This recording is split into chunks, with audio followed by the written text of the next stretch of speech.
and 20%, totaling billions of dollars a year.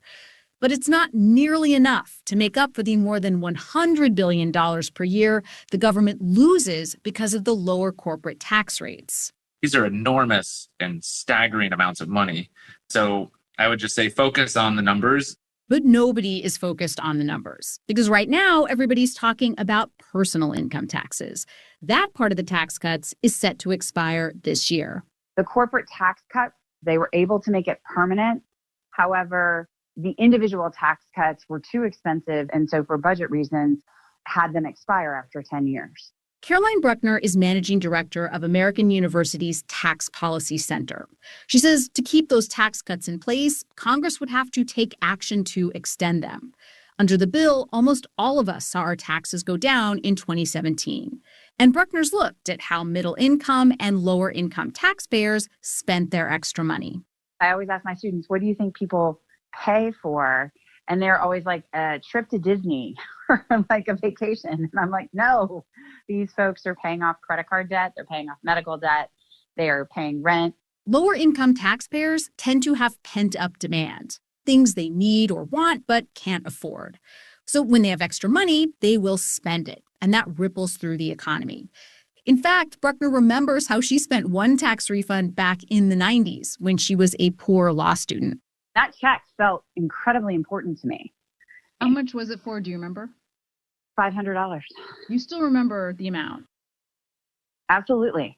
I was working 3 jobs and going to school full time. Now, the economics of income tax cuts is pretty different for wealthier people. They don't necessarily have unpaid bills or pent-up demand for stuff they can't afford. For higher earners, extra money will often go into savings, and that doesn't really help the economy. And extending the income tax cuts won't come cheap. The Congressional Budget Office estimates it would cost the government nearly $3.5 trillion over the next 10 years.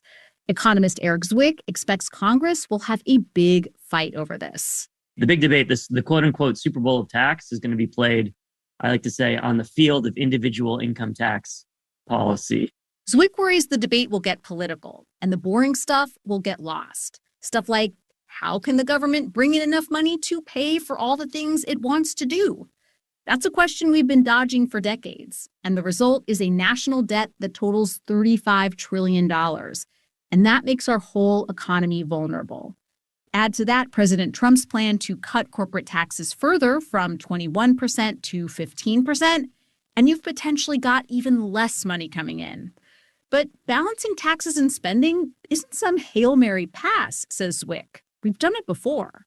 In the late 90s, the U.S. had a vibrant economy and a tax system that raised as much revenue as we were spending. So, yeah, I think the tax system can party like it's 1997. If there are Prince fans out there, maybe they'll forgive me. I think they will. I mean, who better to spice up a tax conversation, bring a little flair to the corner of boring and boring, than Prince? In New York, I'm Stacey Vanek Smith for Marketplace.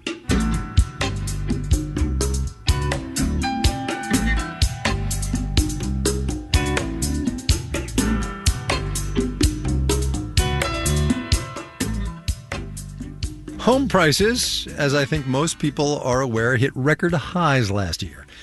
So would-be home buyers are looking where they can for cheaper options. Rural communities are an increasingly affordable choice. According to a report out of the University of Virginia, 63% of small or rural counties have seen significant growth in that 25 to 44-year-old demographic. But living a rural life doesn't look the same for everybody. Here's today's installment of our series, Adventures in Housing. Hi, my name is Sarah Jones. I'm Brandon Jones. We are the Joneses, and we live on a floating cabin on Lake Fontana in western North Carolina. So this is a really beautiful area. We're in the mountains, and so there's a lot of vacation homes. So real estate in general in our area is not cheap. But then all of a sudden you see these floating cabins, and when I first saw them, I didn't figure that was accessible for like a working class person. And then we realized you can live on the water for a fraction of the price that you could live on land. So we bought our very first floating cabin for just $22,000. So we bought our first floating house. It was sight unseen. We didn't go inside, but we knew what it looked like on the outside. And then, of course, it wasn't livable. It was definitely a fixer-upper. It was our first tiny home to ever even try to attempt to build. It was my first anything to attempt to Yeah, Sarah didn't even I know had how to use a zero screwdriver. experience. She called a Phillips head a star bit. So. I didn't know. So we spent some money on the renovation, but even so, we came out better than you would buying even a single wide trailer on land. So there was no comparison in terms of affordability. So the mooring fees on Fontana Lake in our harbor, or on the lake in general, they range from $450 a year upwards to $5,000. So you could take 1 month's worth of rent, mortgage payment in a house with your bills and have a whole solid year on the water. Our front porch looks out over the Great Smoky Mountains National Park. There's no houses there. We have $1 million view, so we don't mind paying that $5,000 a year. The first thing that comes to mind for a lot of people would be that this sounds like a really inconvenient lifestyle. And in some ways it is. And where we are on the water, you don't just say, I'm going to run down to Starbucks, or I might go down and get a burger, or I'm going to stop by the gas station. There is none of that. So it can be inconvenient in some ways. But on the other hand, so many things that are valuable to us became so much more convenient. You know, our free time, we can hop in a kayak right off the front porch, or a paddleboard. We can hop on the boat right off the front porch. We can just jump in the water off the front porch. So it made the inconvenient things convenient and the convenient things inconvenient. That's, yeah, I would say so, but in a Which way was what we were looking for. In a way that was so good. It worked out great, conveniently inconvenient. Brandon and Sarah Jones on the waters of Lake Fontana in western North Carolina. Whether you are ashore or afloat, share your adventure in housing with us, because everybody's got a story. Marketplace.org is where you can do that.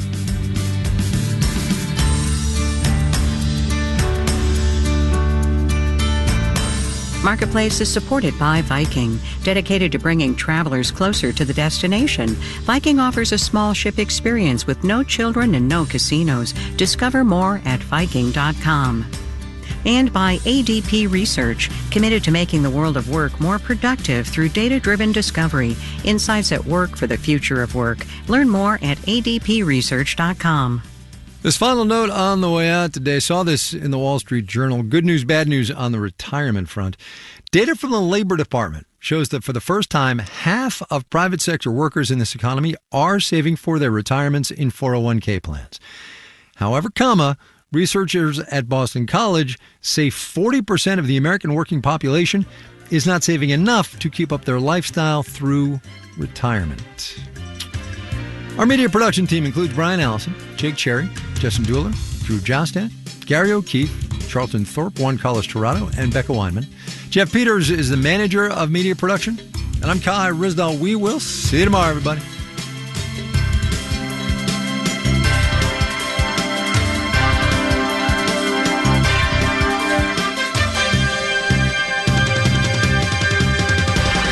This is APM.